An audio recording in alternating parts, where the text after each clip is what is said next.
Hello, it's October and I want to talk about horror movies, but I don't want to recommend a bunch of movies to you that you've already seen, like Shining or Exorcist. Also, it's been like 3 months since I made a video, so there's that. Alright, here's the list. The first 30 minutes are all filmed in one take and it gets more impressive from there. A lot of people would argue that this actually isn't a horror movie, but if you're afraid of getting sick and dying, then this is one of the scariest movies out there. Not only did it manage to perfectly capture my childhood fear, but it also made me cry. Builds tension incredibly well and has one of the creepiest final shots in recent memory. I used to hate the Friday the 13th movies as a kid because I thought they just weren't good. And I was right, but now I can appreciate them for what they are. And Jason Lives is the most fun. From the son of Anthony Perkins comes the slowest film on the list, but if you're patient and you give it your time, it's incredibly satisfying. It's only 12 minutes long, but Possibly in Michigan might be the most unsettling and the most surreal entry on the list. The writer, director, and special effects artists are all the same person, and it shows. This movie is really only an excuse to show cool gore, but it accomplishes just that. So if that's what you want, then I recommend it.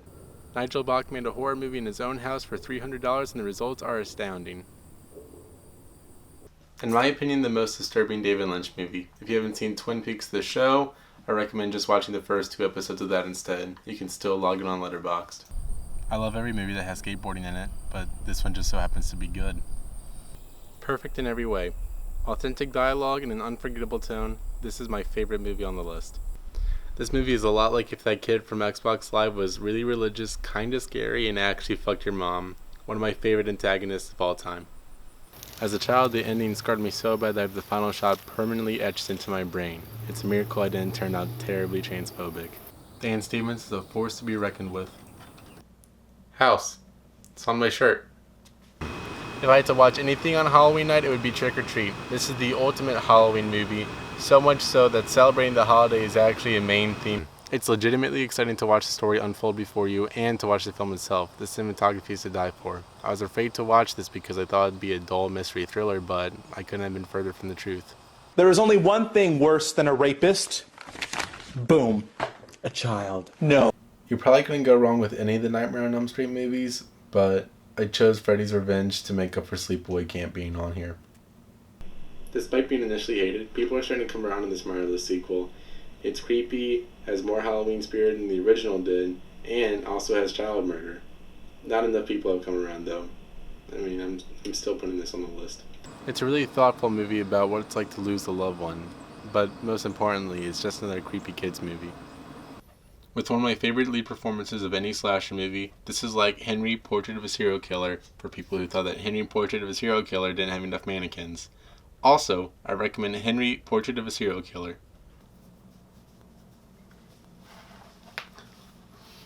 A lot of people might recommend Gremlins, but I think that this Joe Dante movie is underappreciated and much more appropriate for this holiday season. Return of the Living Dead is like if Repo Man met Night of the Living Dead. It's cool, funny, and has my favorite creature effect of all time. Also, Linnea Quigley forgets clothes exist for like half the movie.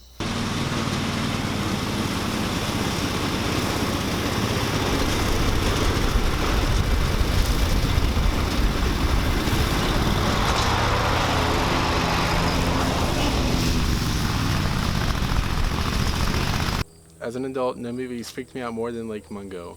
Its creepy tone made it incredibly hard to watch the first time around without pausing, and after I finished, it haunted me for days after.